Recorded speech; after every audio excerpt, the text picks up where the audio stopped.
PE ratio और investee PE. यहाँ पर ये देखना है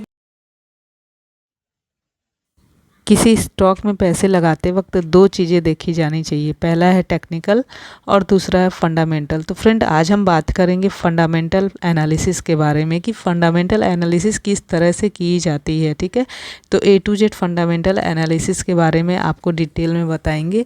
ये वीडियो सिर्फ एजुकेशनल पर्पस के लिए है। ठीक है, तो फ्रेंड स्टार्ट करते हैं।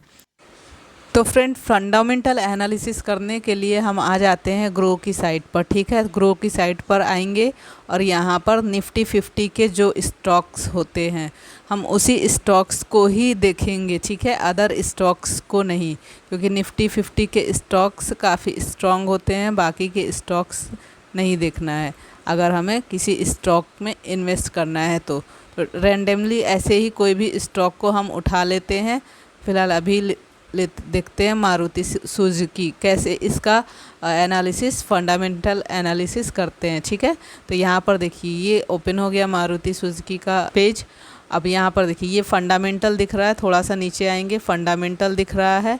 अब यहाँ से देखिए ये रहा मार्केट कैप। ठीक है, मार्केट कैप में ये देखिए कि जितना ज़्यादा मार्केट कैप रहेगा, जितना ज़्यादा क्वांटिटी में रहेगा, उतना ज़्यादा स्ट्रॉन्ग कंपनी रहेगी। ठीक है, तो उसी के अकॉर्डिंग समझ लीजिए कि मार्केट कैप कितना है। तो जितना ज़्यादा ये रहेगा उतना ज़्यादा स्ट्रॉन्ग कंपनी रहेगी। ठीक है, अब पीई रेशियो और इन्वेस्टी पीई, यहाँ पर ये देखना है कि पीई रेशियो ज़्यादा है या इन्वेस्टी पीई। ये इन दोनों में इंडस्ट्री पीई का ज़्यादा होना है और पीई रेशियो का इंडस्ट्री पीई से कम, इसलिए क्योंकि इंडस्ट्री में क्या रेट चल रहा है किसी प्रोडक्ट का और हम क्या रेट बेच रहे हैं। अगर इंडस्ट्री में कोई रेट किसी प्रोडक्ट का, सपोज़ कि अगर हम कोई प्रोडक्ट बेच रहे हैं और हमारा रेट हाई होगा तो कोई क्यों लेगा। तो हमें ये देखना है कि ये मार्केट में हाई रेट पर चल रहा है और या फिर लो रेट पर जिस भी कंपनी में इन्वेस्ट कर। तो यहाँ पर देखिए क्या डिफरेंस दिख रहा है, यहाँ पर हाई रेट दिख रहा है। इट मीन्स कि ये थोड़ा सा रेड जोन में है, 3 पॉइंट का हाई है, रेड जोन में है थोड़ा सा। ठीक है, अब उसके बाद देखना है डेप्ट इक्विटी। डेप्ट इक्विटी मीन्स कि कंपनी के ऊपर कितना कर्ज है, क्या कंपनी ने लोन लिया हुआ है। तो यहाँ पर ज़ीरो दिख रहा है, ज़ीरो। इट मीन्स कि कंपनी के ऊपर कोई भी लोन नहीं है, तो ये प्लस पॉइंट है।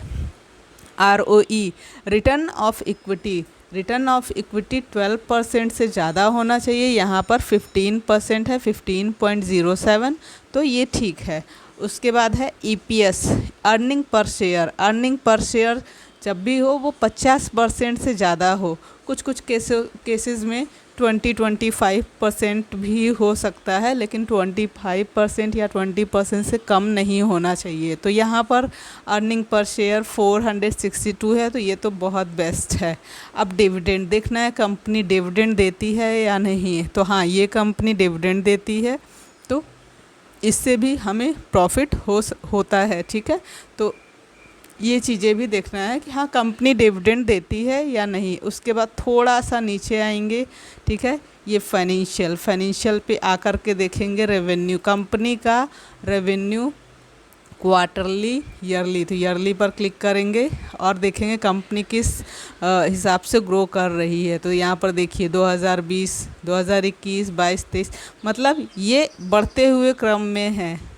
ठीक है, तो इट मीन्स कि सब कुछ ओके है। रेवेन्यू प्रॉफिट में आएंगे, प्रॉफिट में भी बढ़ते हुए क्रम में है, ये भी ठीक है। नेटवर्थ में आएंगे, नेटवर्थ में भी बढ़ते हुए क्रम में। मतलब इस तरह से हमें किसी कंपनी का फंडामेंटल एनालिसिस करना होता है। ठीक है फ्रेंड, तो 1-2 बार प्रैक्टिस करेंगे आपको अच्छे से चीज़ें समझ में आ जाएंगी। फ्रेंड ये वीडियो कैसा लगा, और अगर इस वीडियो से आपको थोड़ी सी भी नॉलेज हुई हो तो प्लीज़ आप मेरे चैनल को सब्सक्राइब कर लीजिए, वीडियो को लाइक कर लीजिए। इसी तरह से आपको नॉलेजफुल कंटेंट प्रोवाइड करते रहेंगे। तो मिलते हैं नेक्स्ट वीडियो में।